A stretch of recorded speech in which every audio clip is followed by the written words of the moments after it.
But I'll tell you, this next guest of ours, he's also a magician of sorts because he's a Grammy Award-winning country music songwriter and recording artist. He makes magic with music. We all know and love the songs that he's written. You know, like Randy Travis's song, Forever and Ever, Amen, and When You Say Nothing at All, which, by the way, was recorded both by Keith Whitley and later Allison Krauss. He's also written The Judd's Love Can Build a Bridge.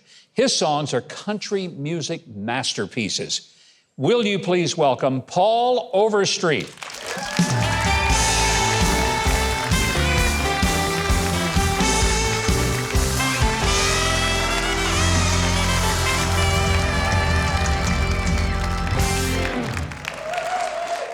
You know, like a lot of people, you moved to Nashville and you were going to make your mark in the country music world.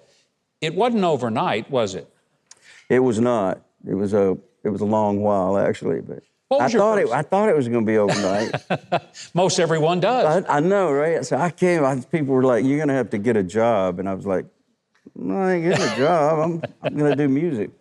George Jones recorded one of your songs. That had to have been a breakthrough. That was kind of my first really big hit. So it got me off the streets. At that point, I kind of knew where I was going to sleep and where the next meal was. Before that, you were in your car? Is that where you were? I slept in my car some, and then I slept all around. But then I'd go like from one apartment to the next, and you got more friends than I must have had, because I would never have been able to do that. They would have thrown me out.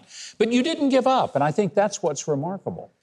You know, I think a big part of it is I think if I knew how hard it was, difficult it was before I came, I might have thought more about not coming. But I think I'm glad I did, because you go through a lot of hard times, and a lot of my friends back home were getting mortgages and getting houses and raising families, and I'm still trying to get a hit. You know, I was like, it started to worry me a little bit. Paul, I've always been fascinated when a songwriter writes a song. I mean, you got a big hit like Randy Travis's Forever and Ever, Amen, one of the absolute great country songs of all time. And I mean, a master hit.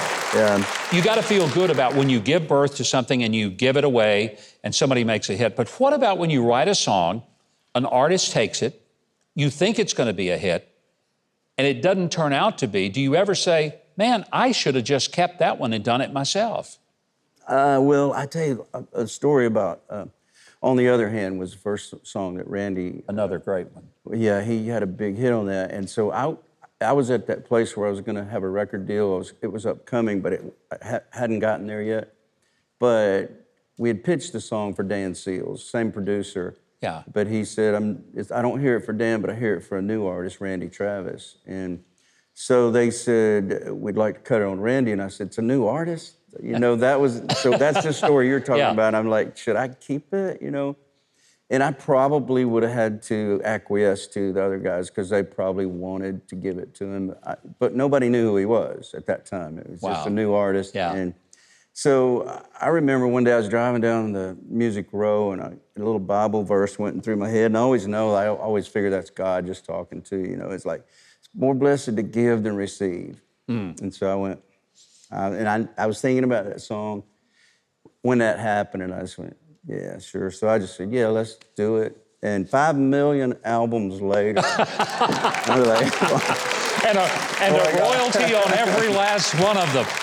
I bet your family has appreciated your saying, more blessed to give than receive. Oh, absolutely. Because but the other thing is, the more songs you give away, I think the more songs you write. And so I don't really hold on to things. Even when I was making my records, I would pitch everything, because my co-writers didn't deserve for me to sit for 6 months and hold a song.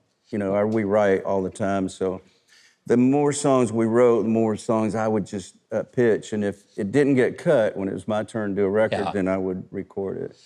Well, you know, you've written some, and we're going to perform them with you tonight. That's and right. I'm excited about it, because we, first of all, would love for you to get Paul Overstreet's great music. You can go to the website, Huckabee.tv, for a connection on how to do that. But after the break, Paul is going to perform his hit song, All the Fun. And I'm going to have all the fun, because I'm going to get to play with him on bass.